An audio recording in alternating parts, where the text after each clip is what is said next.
Good to see you here tonight. I invite you to take God's Word tonight, and please open to the book of Genesis chapter 37. We are brought the title of the conference, The Providence of God. This was just an idea that some had about a theme that we could speak about that really is a theme that we need to learn about more in the church. To me, I believe it's something that we don't talk about enough. God's working in our life. And so tonight I want to talk about the providence of God in our suffering. The providence of God in our suffering. In Genesis 37, it teaches us that God is in control of the sorrows in life that we have to endure. There's a purpose for our sorrows. It's impossible to live in this world and not be hurt. It's impossible to live in this world and not be hurt by someone else's sin. You may have been verbally abused or physically abused as a child, or God forbid, maybe sexually abused as a child. Many have been damaged by someone else's drinking or perhaps drug abuse. If you're married, you may have been hurt by a spouse that was not faithful. Your children may have rebelled and caused you deep pain. Most of us have been victims of crime in some way. And when you've been wounded by someone else's sin, you probably wonder, where is God in all of this?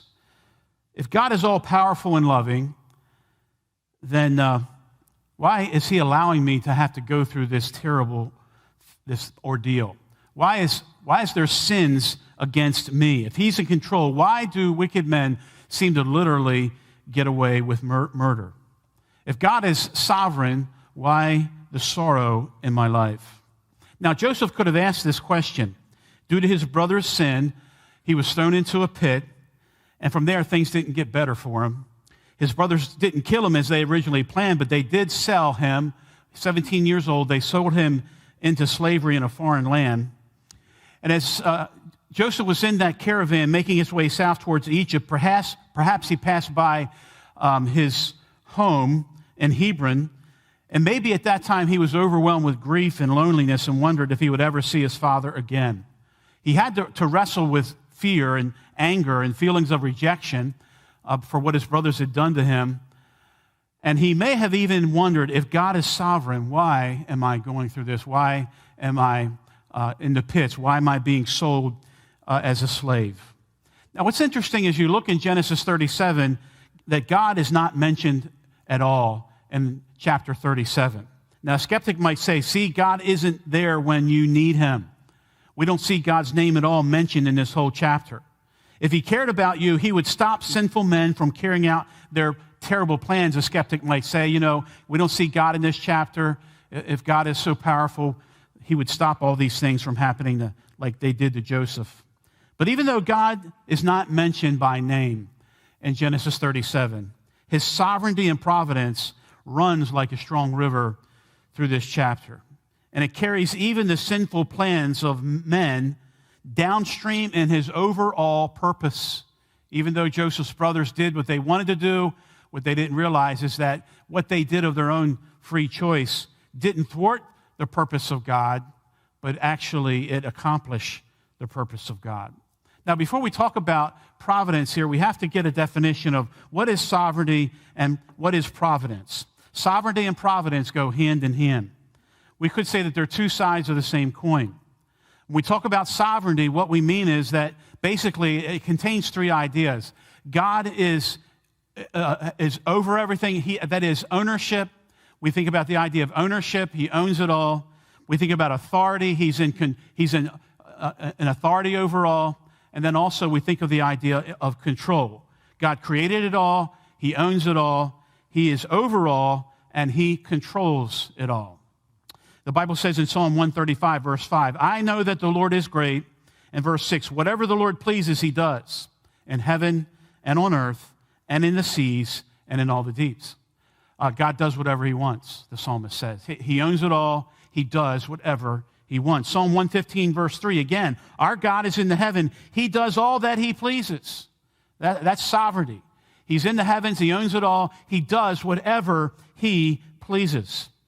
In Psalm 103, verse 19, the psalmist said, the Lord has established his throne in all the heavens, and his kingdom rules over all. In Psalm 24, verse 1, the earth is the Lord's and the fullness thereof. He owns it all, the world and those that dwell therein. For he has founded it upon the seas. He has established it upon the rivers. So, beloved, we have a big God. He's bigger than you can imagine. He's big beyond the universe.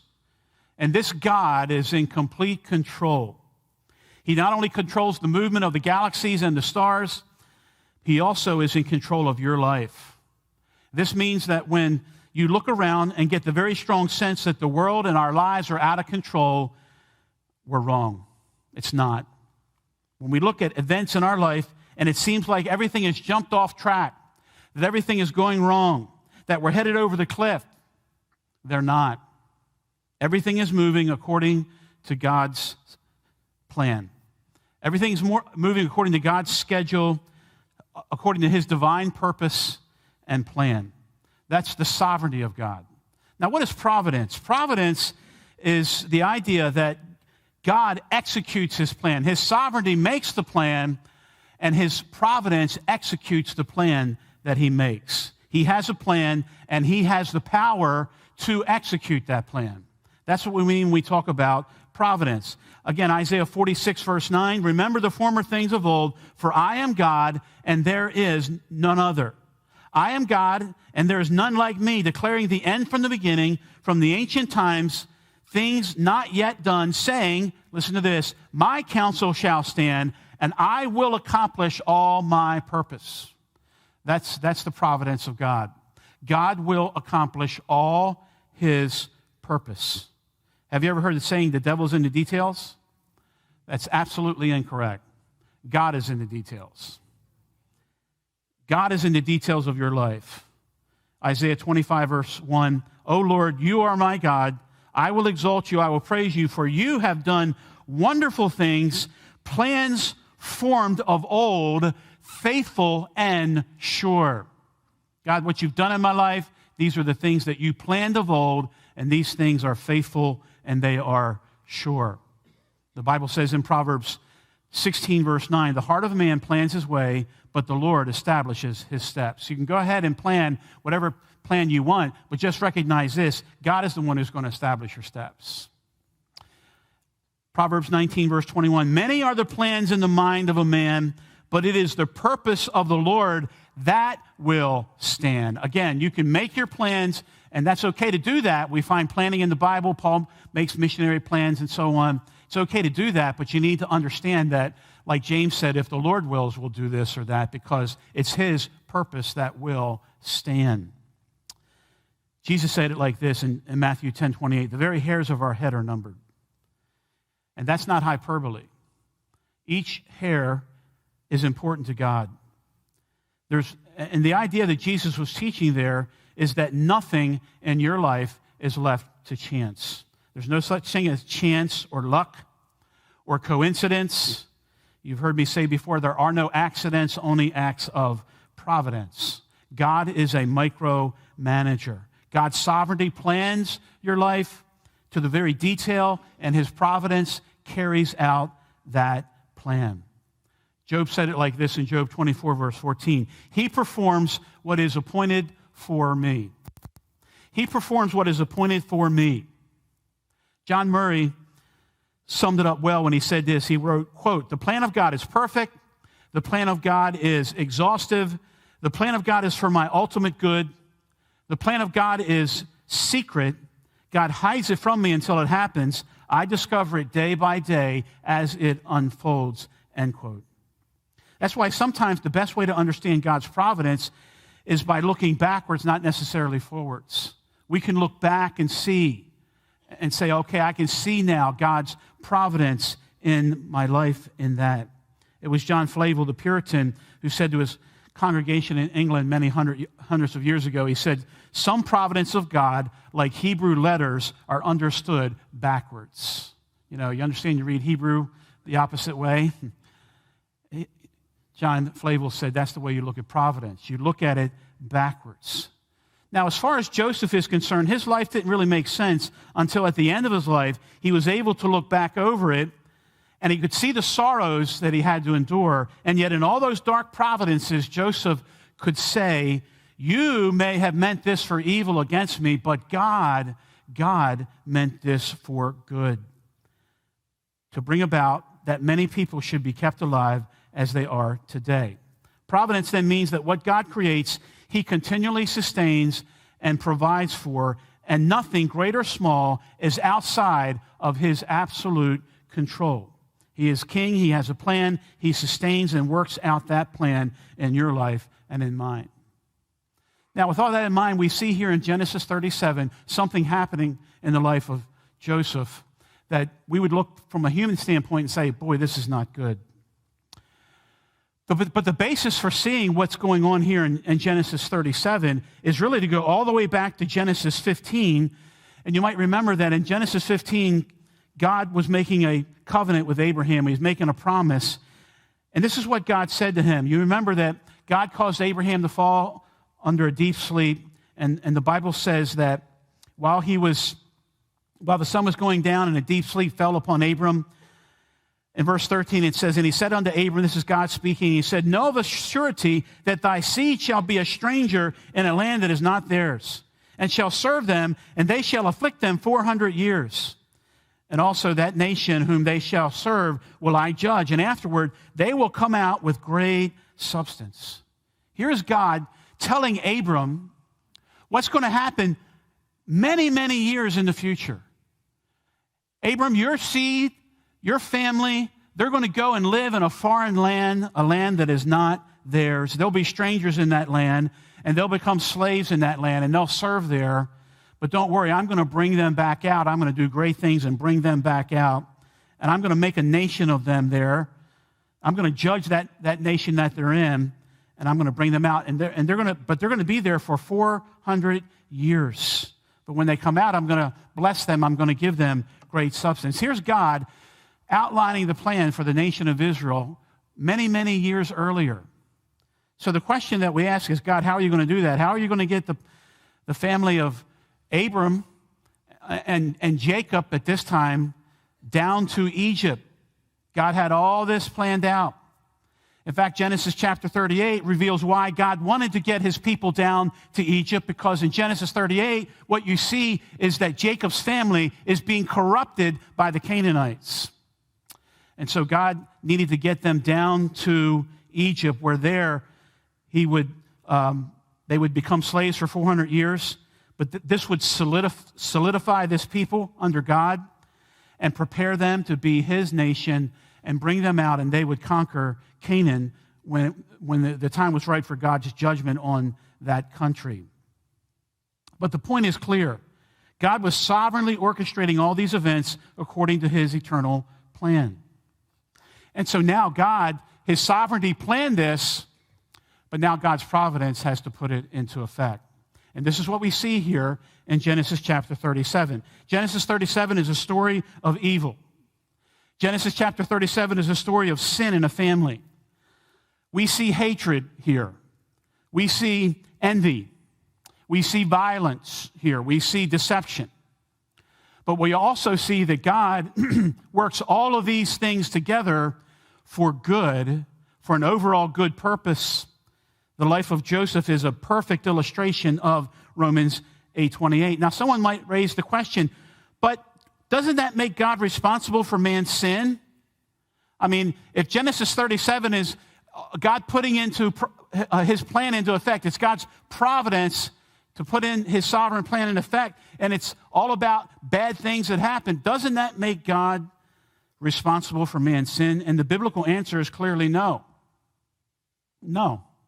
Men are responsible for their decisions. Men are responsible for their own sin. God might use men, he might use the free choices that they make, even though those choices might have evil intents, but he'll use those to accomplish his divine sovereign purpose. That's what we see here in this story. George Bush, not the former president, but a commentator from the 19th century, he describes God's providence as, quote, the overruling power which is wonderful in counsel and mighty in operation, which controls the free and voluntary action of intelligent creatures, even when prompted by a spirit of malevolence and rebellion, so as to render them subservient to the accomplishment of those very plans which they are intent upon defeating, while the guilt of those agents remains resting upon them in all its unabated aggravations. You say, what does he mean by that? Well, in other words, God doesn't coerce people to do things. God doesn't manipulate people to do things. He doesn't force people to do things. They do what they want to do of their own free agency and choice. Yet if you think that man's choices can thwart the eternal purpose of God, you've got another thing coming. That just can't happen. And God can use the evil intents of men to accomplish his sovereign purposes. That's what he's saying here. We call this concurrence. Both of these things are happening. God is sovereign over all things. He's sovereign over events, and yet man is responsible for his choices. So much so that he will be judged for those choices, the things that he intended. So we could say that the event that happened was 100% caused by man, and yet at the same time, it was 100% caused by God, or God was over it. It was his intent that it happened.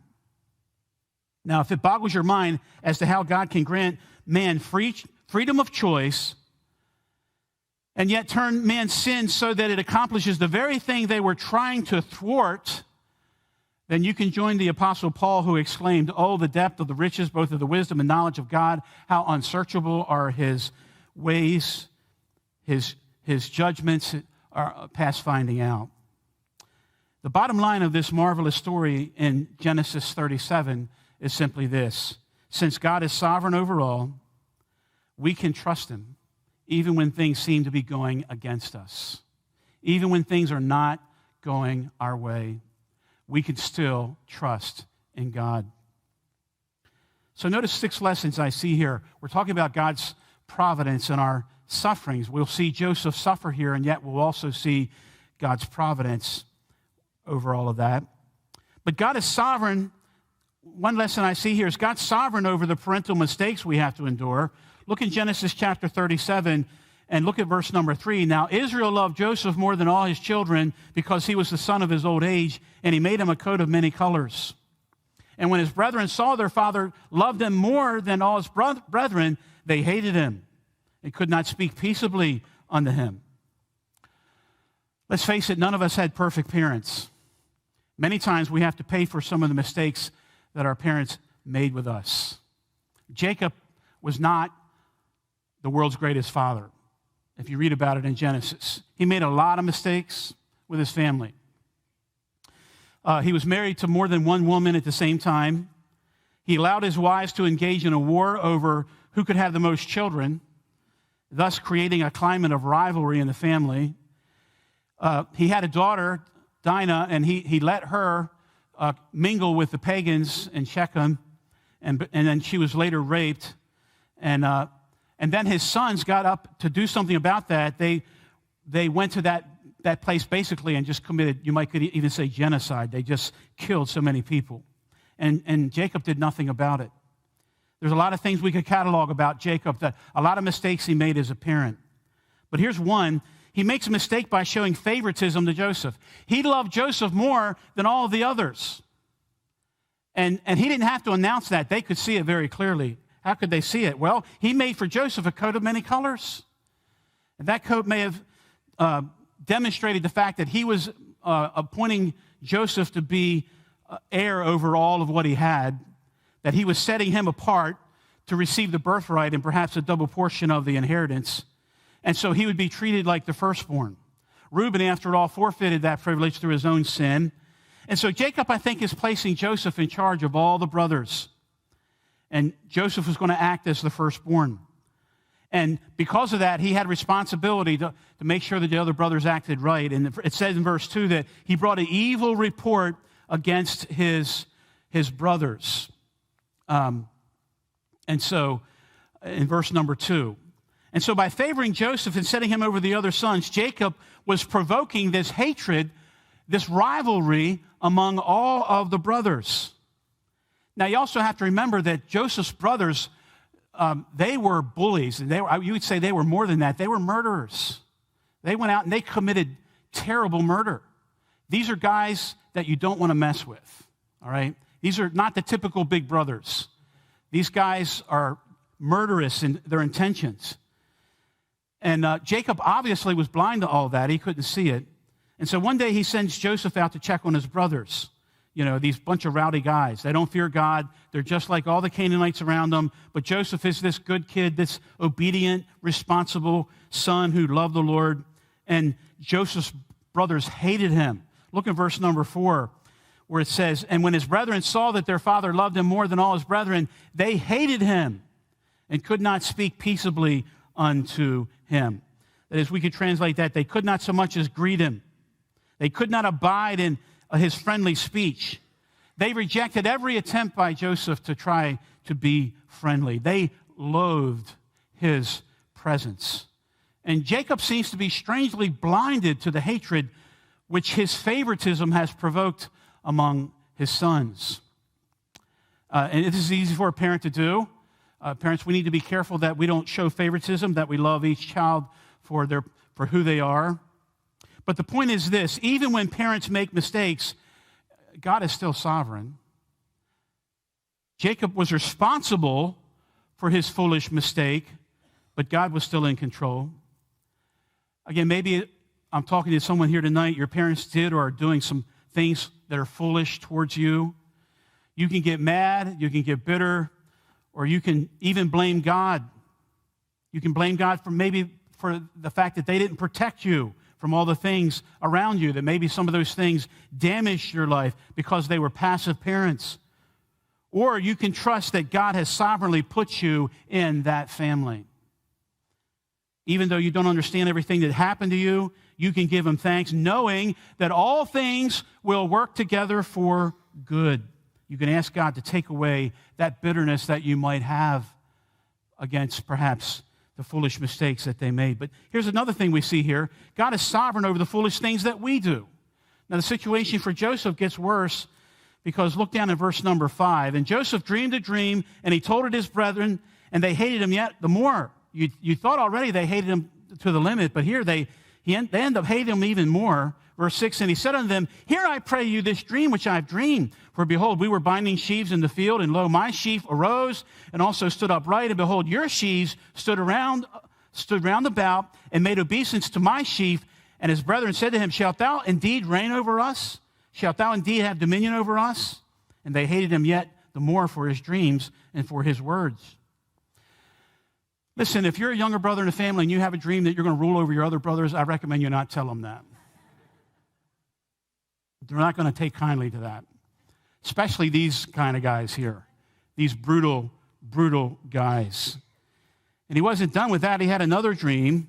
Look at verse 9. "And he dreamed yet another dream and told it his brethren. It said, Behold, I have dreamed a dream more. And behold, the sun and the moon and the 11 stars made obeisance to me. And he told it to his father and to his brethren. And his father rebuked him and said unto him, What is this dream that thou hast dreamed? Shall I and thy mother and thy brethren indeed come to bow down ourselves to thee to the earth? And his brethren envied him, but his father observed the saying." Now here in this dream, it's another dream where it seems like all the family members are again bowing down to Joseph, and so he's telling these dreams. Again, he's 17 years old, and he kind of lacks some wisdom here. He kind of lacks some maturity. To have shared these dreams in confidence with his father or an old trusted friend, that's one thing. That would have been wise. But to share them with his brothers, who are already threatened by his favored position and already hated him, and perhaps at this time wanted to kill him, that wasn't wise. We could say that maybe Joseph is a bit naive here. He seems innocent of any wrong motives. I don't think he's trying to gloat. I just think, hey, I had a really interesting dream. Guess what? And they hated him for it. They hated him. And so now, later on, and by the way, that was kind of a foolish mistake on the part of Joseph. But now he's supposed to go out and check on his brothers. Look at verse 12. "And his brethren went to feed their father's flock in Shechem. And Israel said unto Joseph, Do not thy brethren feed the flock in Shechem? Come, and I will send thee unto them. And he said to him, Here am I. Go check on your brothers. Now, Shechem was that place where the brothers basically did all of that killing. It was a place where trouble happened.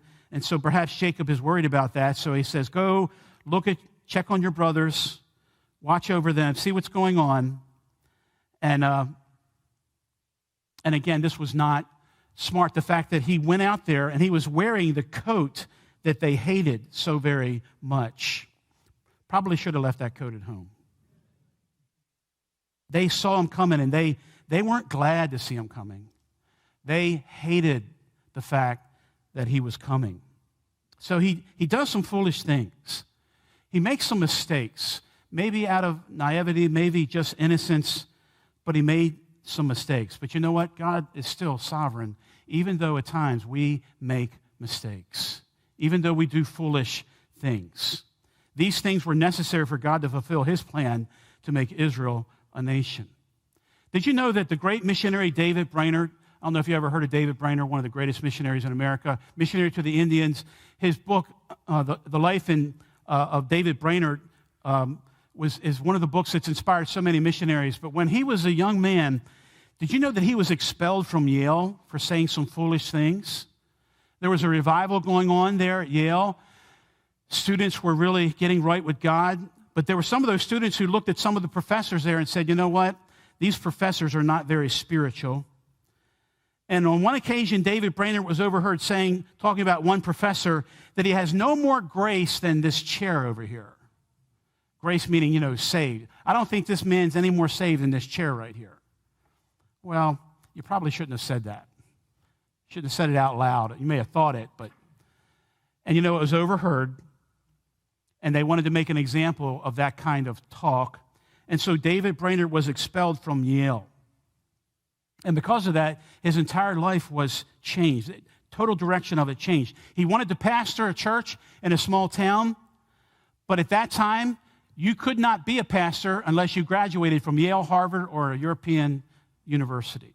If you didn't graduate from one of those schools, you couldn't be a pastor.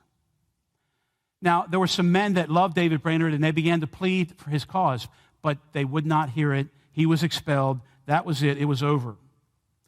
And so David Brainerd couldn't be a pastor, so he decided to go out and to be a missionary to Indians. And by the way, these men that pleaded his cause, and they decided that because David Brainerd was expelled, they would start another seminary just for him, and maybe they could gather some other students in it. It started out real small in a man's library, but that college was called the College of New Jersey, and later that college was named Princeton. That's how Princeton got its start, because David Brainerd was expelled from Yale. And when David Brainerd went to be a missionary to the American Indians, he journaled everything that took place. And Jonathan Edwards, his father-in-law, later took those journals and wrote a book, and that's been the most read book by missionaries and pastors. It has influenced so many people. John Wesley said that every preacher carefully read over the life of David Brainerd. This book inspired so many men to go onto the mission field, men like William Carey, Robert Morrison, Robert Murray McShane, and we can just go on down the list all the way down to David Livingston, and then Jim Elliot, one of the modern missionary martyrs. Another man got a hold of that book and he read it, and he got such a burden for the Indians, he decided to start a school for the Indians, and that school later became Dartmouth College. So think about that. Because David Brainerd was expelled, he became a missionary to the Indians, and 2 other universities were started because of that. And he had a great missionary life, and the journals from that inspired so many others to go into the mission field. You could say that he made a foolish mistake, yes, but God touched it, and he used it for his own purpose, and he made it good. God is sovereign over the parental mistakes we endure. He's sovereign over the foolish things that we do.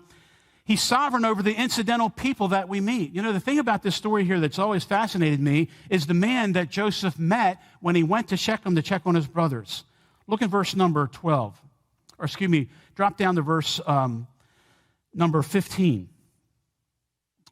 And a certain man found him. So here's actually back up to verse 14, we get the context better. And he said to him, go, I pray thee, see whether it be well with thy brethren and well with the flocks, and bring me word again. So he sent him out of the vale of Hebron and came to Shechem. Verse 15, and a certain man found him, and behold, he was wandering in the field. And the man asked him, saying, what seekest thou? And he said, I seek my brethren.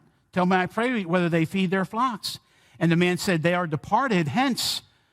For I heard them say, let us go to Dothan. And Joseph went after his brethren and found them in Dothan. Think about this. Here is Joseph. He's going to Shechem. He's looking for his brothers. They're not there. He gets there. They're all gone. He's wandering around the field looking for them. And a certain man, we don't even know who the man's name is. He just happened to be there at that time and see Joseph and say, hey, what are you looking for? Oh, I'm looking for, 11 guys. They're kind of brutal looking, rough guys. They're my brothers. They're taking care of the sheep. You wouldn't happen to have seen them, would you? Oh, yeah, I saw them. In fact, I happened to overhear that they're taking the sheep down to Dothan. You think it was an accident that Joseph bumped into that guy in the field at that time? He had to be there at just the right time. Here's Joseph coming down to Shechem. Here's this guy, sees him wandering in the field. They kind of bump into each other. Have you seen my brothers? Oh, yeah. And I actually heard what they said. Took them down to Dothan. Now, if Joseph would have never bumped into those guys, he would have never been thrown into a pit. He would have never been mistreated. He probably would have just went back to Jacob and said, look, I went to Shechem and they weren't there, Dad. Sorry. Couldn't find them after that. But that certain man just happened to be there at the right time and tell Joseph where his brothers were. Doesn't sound like an accident to me.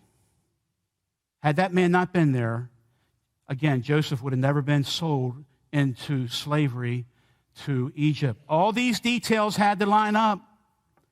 This man is that incidental person that Joseph met that changed the course of his life. Had he not met that man, things would have been a lot different for Joseph. God is sovereign over the incidental people that you meet in your life. Those things are not just accidents. The seemingly insignificant people that you meet. Just like big doors swing on small hinges, even so great life-changing events can happen when you meet incidental people in your life. These people are hinge people. I think about my own life, if there are certain people that I would have never met, I wouldn't be where I am right now. I mean, I wouldn't have had some of the things that have happened to me in my life. Are all those things accidents? No, they're not. It's God orchestrating, putting into effect his own plan. I read about Charles Spurgeon, one of the great Baptist preachers. He was just a young man at one time speaking to a little Sunday school class, and a man happened to overhear him speak and never forgot it. And then he had a friend who lived in London, and this friend happened to mention they're looking for a young man that could come and help the church in London. He goes, oh, I just heard a guy. Seemed to be pretty good. Down in Cambridge. Name is Charles. He said, yeah, find that guy for me. Bring him up here. And he went to New Park Street Church at that time, and they made him the pastor. And the rest is history, of course. That's where Spurgeon had his great ministry there. Again, it wasn't an accident. What incidental people has God placed in your life that kind of changed the direction of your life? God is sovereign over the parental mistakes we must endure. He's sovereign over the foolish things we do. He's sovereign over the incidental people that we meet. He's sovereign over the ungodly evil that we have to encounter. Look down in verse number 18. And when they saw him afar off, this is Joseph's coming now to his brothers. When they saw him afar off, even before he came near unto them, they conspired against him to slay him. And they said to one another, behold, this dreamer cometh. Come now for and let us slay him and cast him into some pit. And we will say some evil beast has devoured him, and we shall see what will become of his dreams. The brothers see Joseph coming from a distance. They recognize him because he was wearing that special coat that they hated so much. Oh, here comes this dreamer.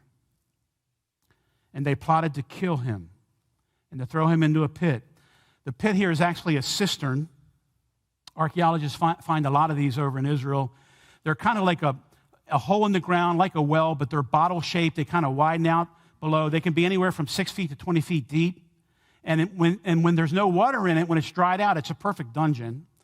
When I was over digging at Kerbadel Makata, we found cisterns like this all over, and they go down deep. You wouldn't want to fall into one of those things. And they said, let's put them in this pit. Now, at this point, Reuben, the oldest, intervenes in verses 21 to verse 24. He kind of persuades his brothers not to shed blood, but just throw him into the pit. I think he planned later on coming back and getting him and restoring him to his father. Maybe that was Reuben's plan to get on his dad's good side. So they stripped him of his coat, and they throw him into the pit. And once Joseph was in the pit, Reuben went off, perhaps to check on the flock, while the rest of the brothers, they all kind of callously sat down to eat their lunch. But even in this evil that was done to Joseph, God was in control. He didn't allow him to be killed. That was not part of God's plan. Reuben intervened, no, let's just put him into this pit. And so that's what happened. They could only do to him what God allowed. You know, God uses the sins and the evil committed against his people for their ultimate good.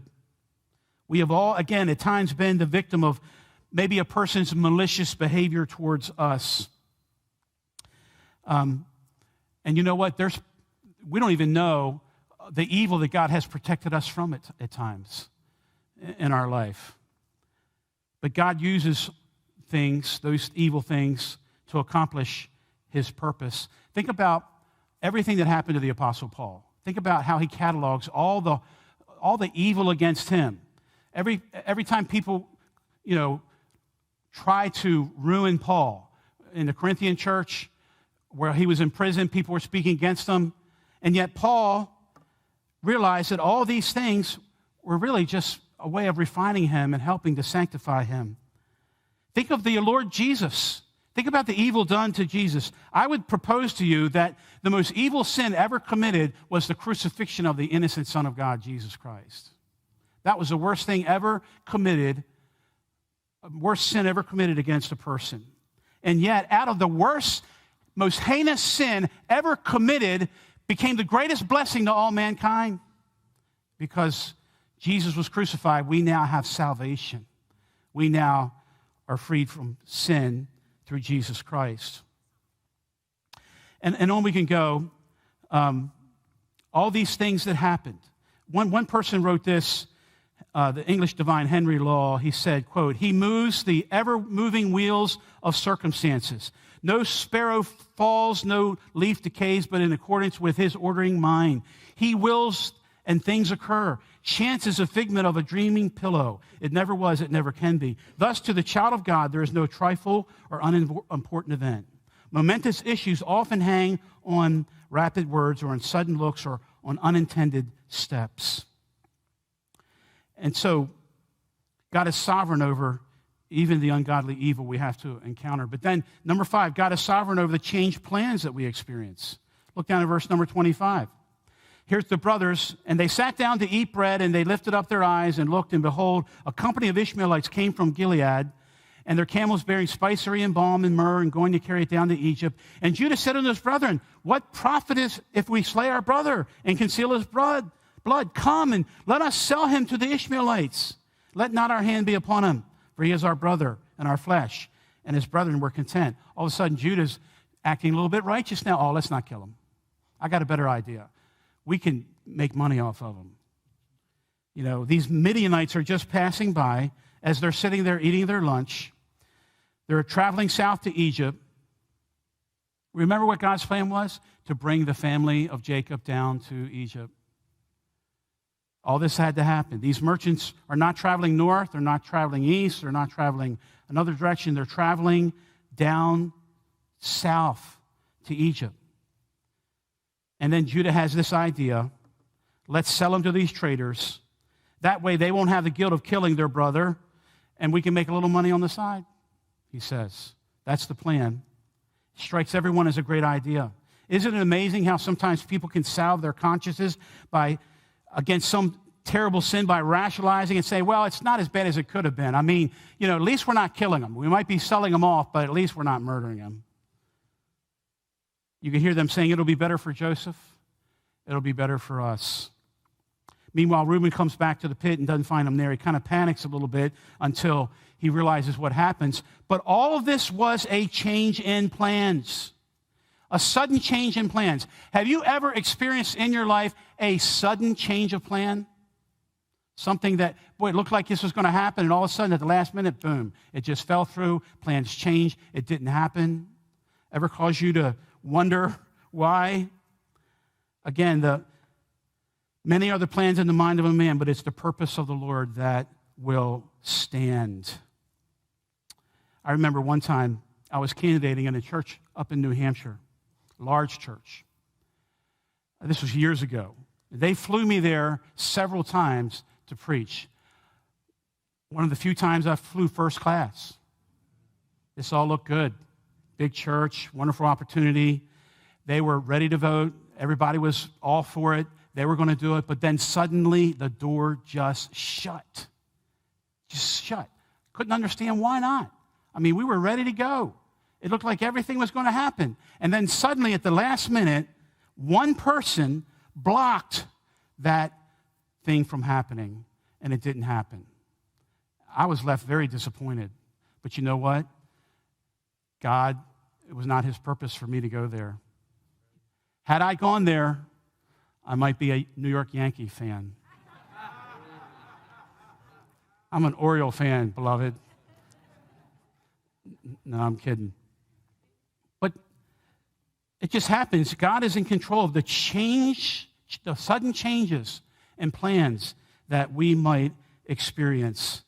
But then also God is sovereign over the sorrowful deceptions we hear. Look down at verse number 29. And Reuben returned unto the pit, and behold, Joseph was not in the pit, and he rent his clothes, and he returned to his brethren, said, this child is not, and whither shall I go? And they took Joseph's coat and killed a kid of goats and dipped the coat in the blood. And they sent the coat of many colors, and they brought it to their father and said, this have we found. Know now whether it be thy son's coat or no. And he knew it, and he said, it is my son's coat, and an evil beast has devoured him. Joseph is without doubt rent in pieces. In verse 34, Jacob rent his clothes, picked up sackcloth upon his loins, mourned for his son many days, and then he refused to be comforted, it says later on. We see the hypocrisy of the brothers trying to comfort him in verse number 35. How about just telling him the truth? That would be a comfort. There are times in your life when someone will lie to you and deceive you, and this deception might result in deep sorrow. But God will use even that pain for his purpose, for your good and for his glory ultimately.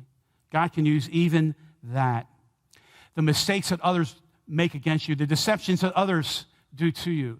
Did you know that Fanny Crosby, the great hymn writer who wrote songs like Blessed Assurance, did you know that when she was just a little baby, she had a little bit of an eye problem, and they called a doctor, and he came, and the treatment that he gave her caused her to go blind. It was a mistake of a doctor. When he tried to put something on her eyes to fix her eyes, the baby screamed with pain, and as a result of that, she lost her sight. It's just a baby. Many years later, Fanny Crosby was being interviewed, and in the interview, she said, you know what, she was asked about that. She said, I have absolutely no bitterness against the physician. In fact, she said, if I could meet him now, I would say thank you for making me blind. She felt that her blindness was a gift from God to help her write the hymns that she wrote. She wrote over 8,000 hymns that comforted people. And so God used even that in her life. Now we're out of time, so I'm going to wrap this up. But what I want you to see is that God's providential hand in the things that you have to endure in your life. Again, it may be that some bad things have happened to you lately, and you might think, my life is over. I think Joseph probably had that thought when he was on his way down to Egypt, having been sold into slavery. Joseph probably had the thought, my life is pretty much over. It's over. But you know what? What he didn't realize is that his life was really just beginning. And that God was going to use all of that to do something incredibly great. And we all know the rest of the story, how that he again is lied about while he's working in Potiphar's house. He's thrown into prison. He's forgotten there. But then eventually God brings him out of that prison and makes him prime minister of Egypt so that he, through his wisdom, is able to bring salvation to so many people. I mean, it's just an incredible story. But Joseph could have said, my life is over. No, it's not over, Joseph. It's just beginning. God is doing great things. And later on, as Joseph looks back over all the things that happened in his life, after Jacob died, after the families all moved down to Egypt, according to God's sovereign plan, Joseph realizes that all those things had to happen. And it was not God being harsh or mean to him. It was God bringing about good in his life, not only for him, but for many, many other people around. And later, Joseph could say to his brothers, you meant this for evil against me, but God meant it for good. Well, who did it? Did the brothers do it or did God do it? Yeah, they both did it. The brothers were responsible for what they did, and yet what they did not thwart the purposes of God. It confirmed the sovereign purposes of God. And they were responsible for their choices, and yet what they did was all according to God's sovereign plan. And Joseph could say, you meant it for evil, but God meant it for good, to bring about these present results. May we see the reason for God's dealing after a few years. We may not see the reason for God's dealings after a few years, maybe not even until eternity, but you can know this. We can trust God no matter what happens, because his sovereign, loving hand is on us, even in the little happenstances of life. Let's bow for prayer tonight.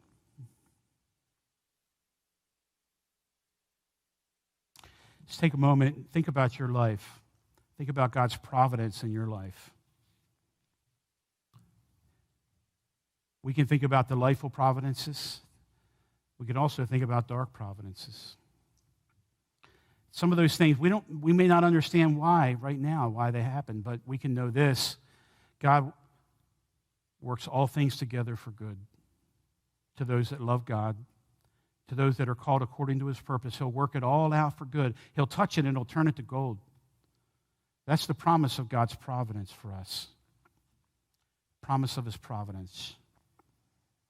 Even in our sufferings, God will make it for good. He'll turn it to gold. He'll use it.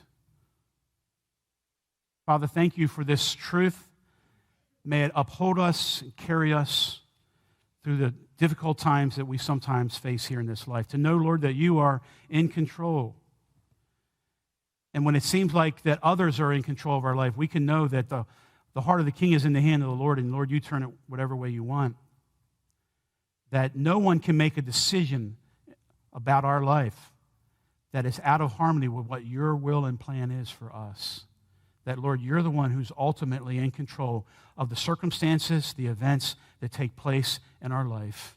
And, Father, we can trust you. No matter what happens, we can trust you. Lord, thank you for this reminder, and we pray this in Jesus' wonderful name. Amen.